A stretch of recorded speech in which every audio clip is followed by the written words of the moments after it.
रसखान की गणना वैसे भक्ति काल और रीति काल दोनों में होती है, परंतु उनकी रचनाएं की प्रवृत्ति के आधार पर देखें तो ये भक्ति काल में सगोल भक्ति धारा के कृष्ण भक्ति शाखा के कवि माने जाते हैं।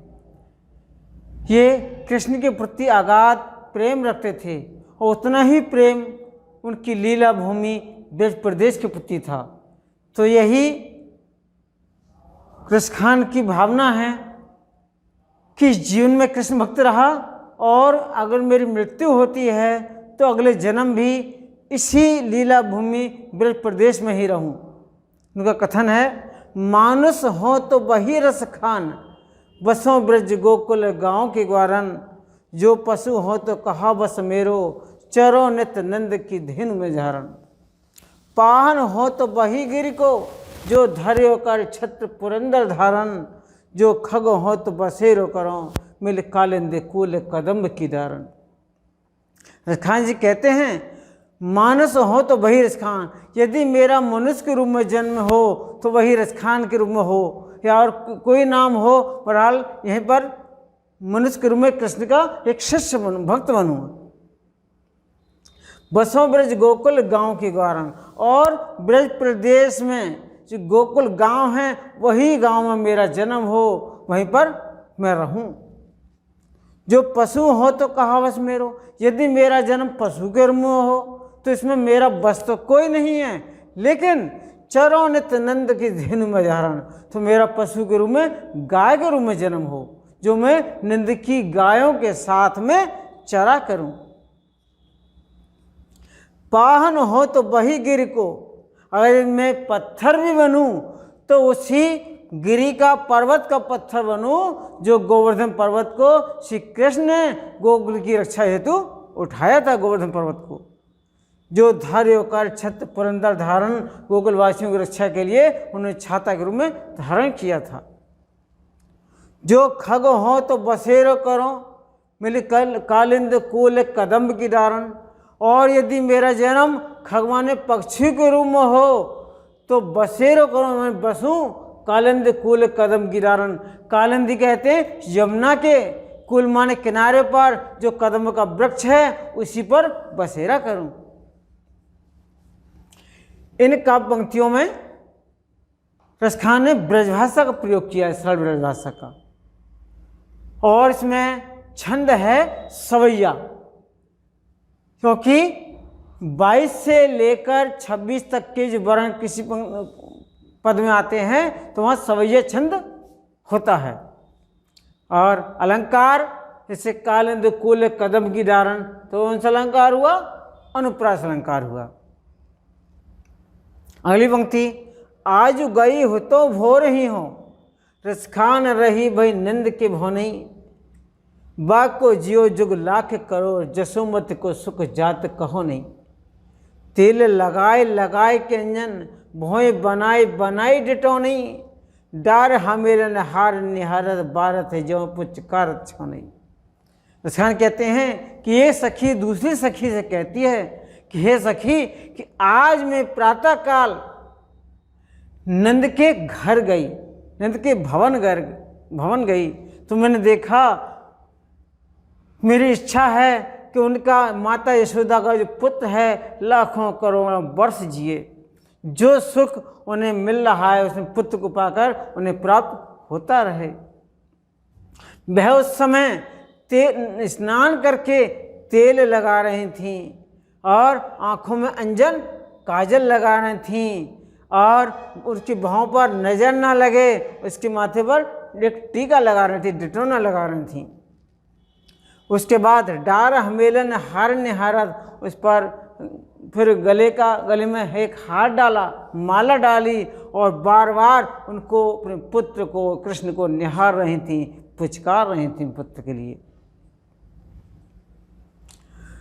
धूर भरे अति सोवत श्यामजू, तैसी बनी सिर सुंदर चोटी, खेलत खात फिरे अंगना, पग पैंजन बाजत पीर कछोटी।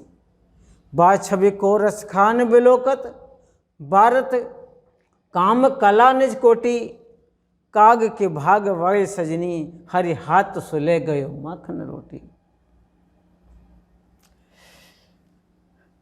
रसखान कहते हैं कि एक सखी दूसरी सखी से कहती है कि श्याम श्री कृष्ण जब जमीन पर खेलते हैं तो उनके सिर पर जो धूल लगती है वो भी बड़ी सुशोभित होती है, और वैसे ही उनके सिर पर जो सुंदर चोटी लहरा रही है उससे उनकी सुंदरता और बढ़ जाती है। खेलते खाते फिर अंगना, खाते खेलते अंगना में नाचते कूदते हैं तो उनके पग पैंजनी बाजत पीर कछौटी, पैरों में जो पैनी बाजती हैं तथा जो पीली छोटी धोती पहने हुए हैं बड़ी सुंदर लगती है।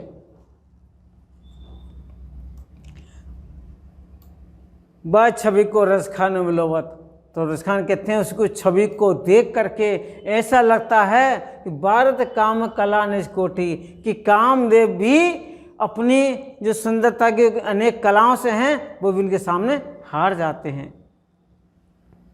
आगे कहते हैं काग के भाग वाले सजनी हरि हाथ सो ले गयो माखन रोटी, और ये सखी उस काग उस कोय के कितने बड़े भाग हैं कि जो भगवान कृष्ण के हाथ से छीन करके माखन रोटी खा रहे हैं, ये उनके कितना बड़ा भाग्य है।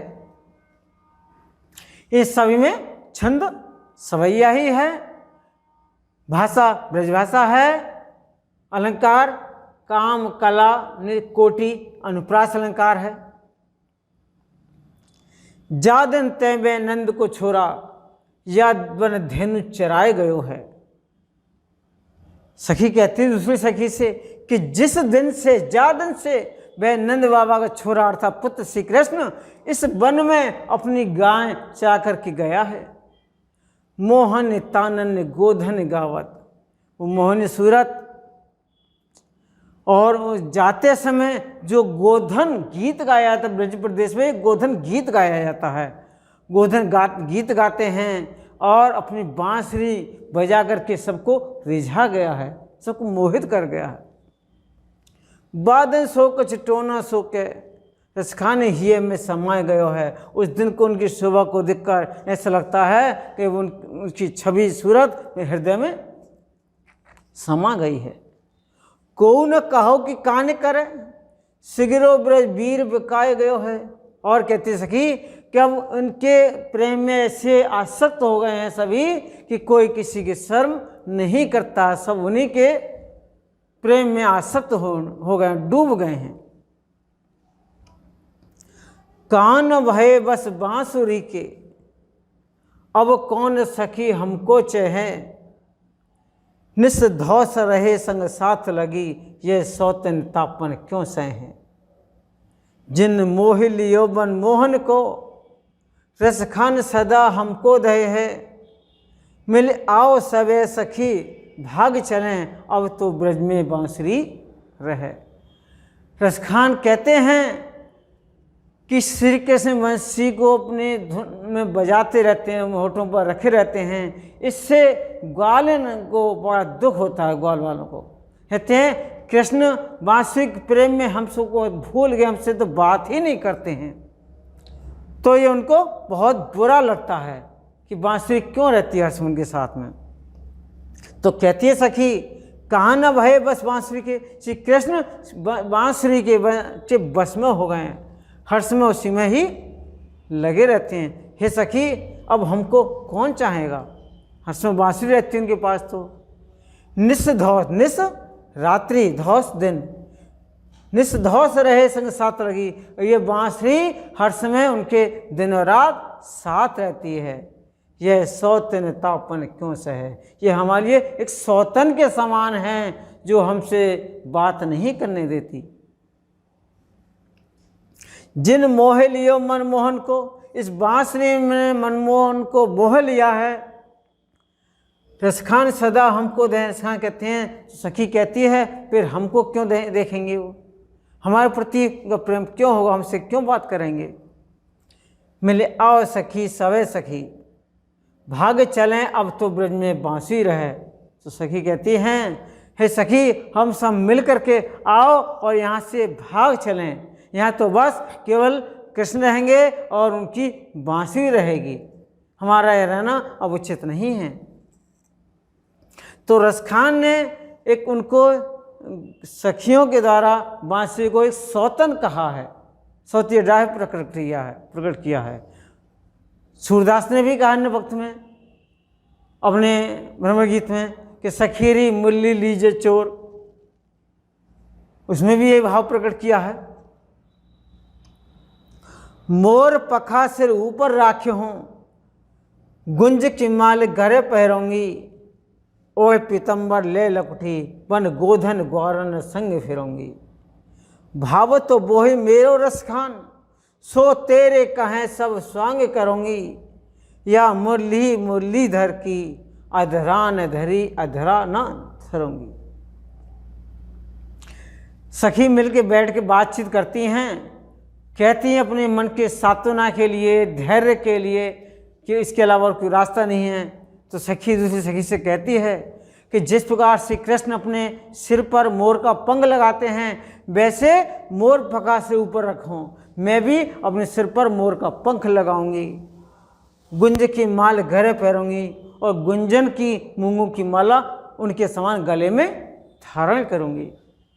और पीताम्बर ले लपटी, और पीताम्बर वस्त्र को धारण करूंगी, और एक छोटी सी लाठी लकड़ी लेकर के वन गोधन ग्वारण संग फिरूंगी, और वन में ग्वाल वालों के और गायों के साथ संग फिरूंगी। इससे मुझे और अच्छा लगेगा। भावत तो वही मेरो रसखान, रसखान कहते हैं मुझे तो वही रूप, वही करना, वही लीला अच्छी लगती है। सो तेरे कहे सब स्वांग करूंगी, और तेरे कहने से वे सारे स्वांग, सारे कार्य पूरा करूंगी जो हम सबको अच्छे लगते हैं। आगे कहती हैं, या मुरली मुरलीधर की अधरा न धरी अधरा न धरूंगी, और तो सारे कार्य करूंगी, वही वस्त्र पहनूंगी जो कृष्ण पहनते हैं, वही माला पहनूंगी, वही मोर का पंख धारण करूंगी, लेकिन मुरली मुरलीधर की और कृष्ण की मुरली को जो अपने ओठों पर रखते हैं, उनको अपने ओठों पर धारण नहीं करूंगी। तो यहाँ पर गोपियों की एक विरह व्यवस्था प्रकट होती है। तो रसखान ने गोपिकाओं के माध्यम से गोपियों की दशा को प्रकट किया है। रसखान आगे कहते हैं, गोरज बिराजे भाल लहले बनमाल, आगे गैयां पाछे ग्वाल गावे मृदुबानी री।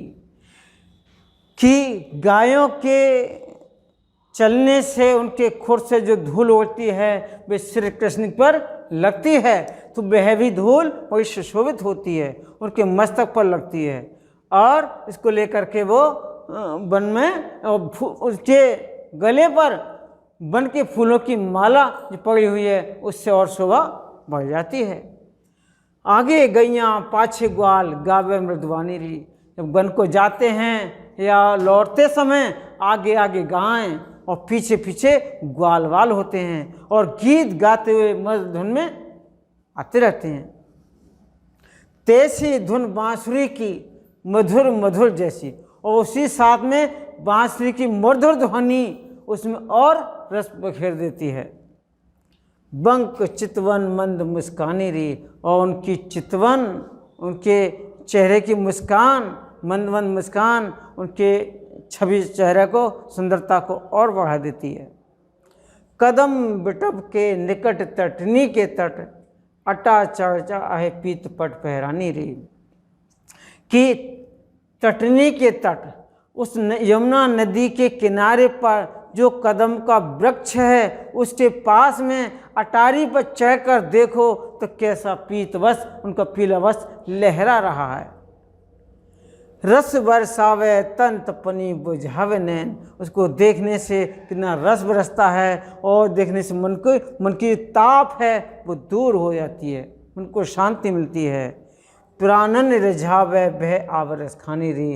रसखान कहते हैं वे हमारे लिए एक प्राण को रिझाती है, हमारे लिए मोहित कर देती है, हमारा हृदय, हमारा मन उन्हीं में लग जाता है। तो ये रसखान ग्रंथावली के कवित्व शीर्षक से लिया गया है। तो इसमें भी रसखान ने उनकी सुंदरता का वर्णन किया है। आज की पाठशाला में बस इतना ही। अगले मिलते हैं अगली वीडियो में अगले प्रकरण के साथ।